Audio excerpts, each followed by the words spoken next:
There are several very powerful asset optimization and generational wealth concepts that I teach in my various classes and in my book, Entitlement Abolition. I want to gift you a copy at the end of this episode, absolutely free.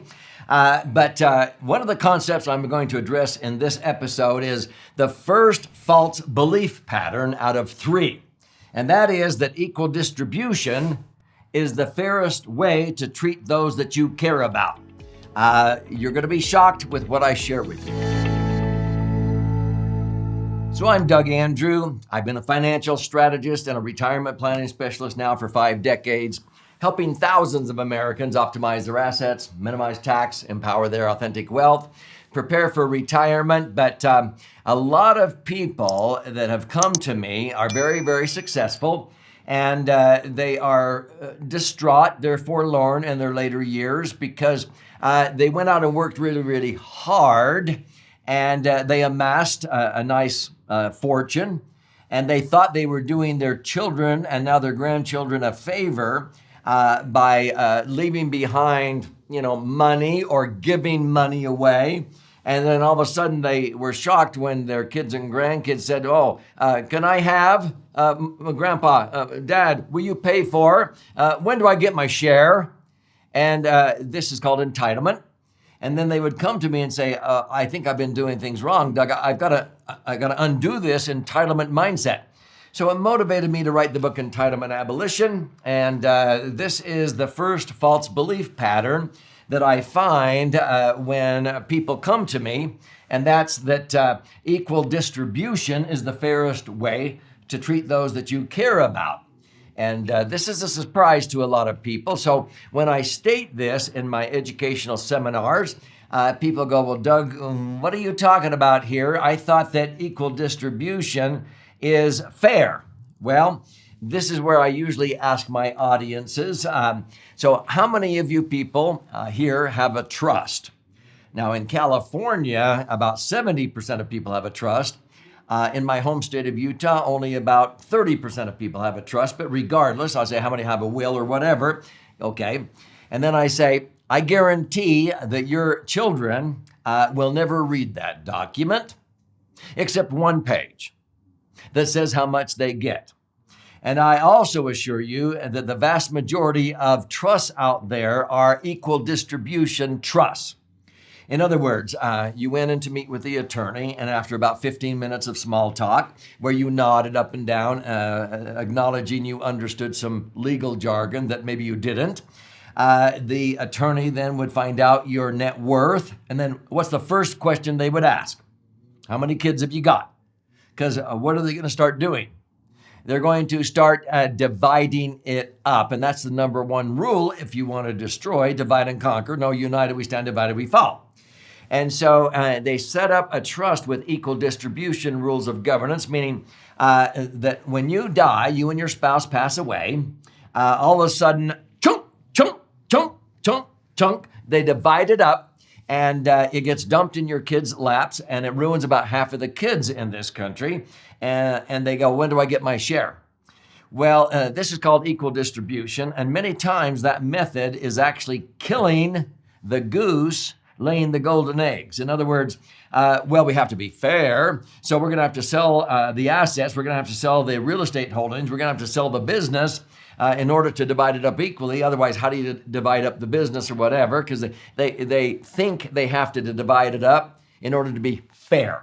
And so many times the inheritance gets dwindled down because it's not a good time to sell. They have to sell at a discount price. And I hear horror stories of how it tore many, many families apart, where all of a sudden they're going, golly, our family went from we to me. When do I get my share? And that's why the subtitle of my book is How to Lead Your Family from Me to We. Together we're better, okay? So let's go a little bit deeper into this concept here. Regardless of its complexity, I have found that traditional financial and estate planning in this country is a process of these 4 Ds. So that when you die, they divide up the assets, And then they defer, some of them, thinking by postponing they're saving tax, which is usually not what happens. And then it gets distributed or dumped on ill-prepared heirs. And then it dissipates, it disappears, just like the story of the Vanderbilt family that I talk about in the book. And that's on another episode in this series. And so this is where this wealth is transferred without a system that fosters responsibility and accountability. But it's more than just the money, it's also the knowledge, attitude, skills, and habits. But when I quote Abraham Lincoln or Robert Frost, they start rethinking their thinking, because Abraham Lincoln said, the worst thing you can do for those you love is the things they can do for themselves. But we think we're helping them by rescuing them, by bailing them out, by giving them things. And the way that I teach this to our children and grandchildren at our annual Grandpa's Camp is we give them usually a jar every few years at Grandpa's Camp with 5 caterpillars in each jar. And they watch in awe as those caterpillars make their cocoon, their chrysalis. And then I tell them in about 2 weeks, that's going to begin to emerge in the measure of its full creation as a monarch butterfly, and it will be struggling. And you will be very tempted to help it out. But if you do, it will die. Now, what's my point here? Is the same thing happens with the little baby chick. Mom and dad, grandma and grandpa, when you're struggling, don't take the victim role. Don't be a clam on the bottom of the ocean waiting for plankton to float to you. America has an eagle on the flagpole. Be in motion, add value, respond to any setback with all your ability, and a higher power will make up the difference, is the way we teach our kids and grandkids. You want to be responsible and accountable, okay? That's what responsible means, responding with all your ability, responsibility. Well, by doing that, then you don't want to kill your kids and grandkids. And so we'll be there if you're struggling to give you a hand up, but never a handout. And they never forget that. Well, Dr. Frost, Robert Frost said, every affluent father wishes he knew how to give his sons the hardships that made him rich. Well, yeah, but we don't want to see them suffer or get hurt. And all too often, we think we're helping them when they're hindering them. There's a book that is titled When Helping Actually Hurts. Okay, we don't want to intentionally hurt our children, but sometimes we do that. And so what's the solution we're talking about here? It's the difference between equal opportunity versus equal distribution. And when I make this statement, sometimes people take offense at first until I explain it. There's nothing more unequal than the equal distribution to unequals. And people go, what? So let me explain it this way. I'm Christian, okay? I do not believe our Creator, because I believe in a higher power. I do not believe our Creator gives equal distribution of blessings, let's say of health, to all of us, regardless of how some of us, including myself, may choose to abuse our bodies. No, our Creator doesn't go, I'm fair, so I'm going to give you the same health as these people over here who are exercising, they're eating right, they're taking care of their temple. Because I'm fair, I'm going to give you the same health even though you have horrible habits and you're abusing your body because that's fairness. No, that's false fairness doctrine. That's not fair. Our Creator gives us equal opportunities, not equal distribution, okay? It's our responsibility for our own health. It's our responsibility for our own retirement. It's our responsibility to take care of ourselves, our family, instead of relying on the government and what have you. And so this is called equal opportunities. So I recommend that we, first of all, live. You got to walk your talk. Don't surprise your kids when you die and all of a sudden they go, what? You disinherited us?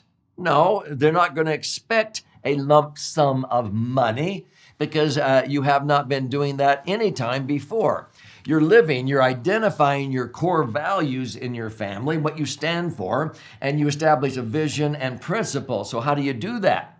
Well, first of all, you live by the governing principles of equal opportunities. You give your children, grandchildren equal opportunities. If they need help with a college education or to buy a car or a down payment on a home or to start a business, you loan them money or you match them dollar for dollar on a scholarship. It requires some skin in the game. If they can't pay you back with money, give them the dignity to be able to pay for it another way, mowing lawns, painting, shampooing carpets. It's not just a handout. Okay, this is the real world, and so you're giving them a hand up and not a handout. Does that make sense? And so when you live that way, they're not going to expect this big endowment when you die. And so in the book, Entitlement Abolition, I talk about this in section 1 of this book that I'm going to gift you at the end of this episode. But what I'm talking about is creating maybe a family motto, slogan, laws, manifesto, creed, a values and vision clarity statement. You'll read mine. You don't have to have all of these. I mean, sometimes a motto can be together we're better or together everyone achieves more. But our values and vision document is 3 pages. But I assure you, my kids and grandkids will read and reread that. They'll watch and rewatch my video of that. They'll listen and re-listen for generations. They're not going to read my trust, okay? I could give you an 8.5 by 11 sheet of paper that you'll see in this book. And if you just pushed record on your smartphone and read the question and answered it off the cuff in about 90 minutes, I will capture things that your posterity will watch and rewatch for generations. They're not going to read your trust. Does that make sense? So when we talk about entitlement abolition, these are explained on pages 69 to 75 of the book. So would you like to study this? Well, the first step, claim your free copy. Go to entitlementabolitionbook.com or click on the link below, and you'll contribute a nominal amount towards the shipping and handling. I require skin in the game, just like I would my kids or grandkids. I don't just give it to them free, okay? But I'll pay for the rest of that, and I'll pay for the book. I'll fire out a hard copy to you via priority mail.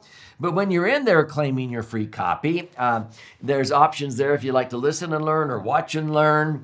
Also, there's an 18-hour masterclass if you want to go into a deep dive and you really want to change your posterity.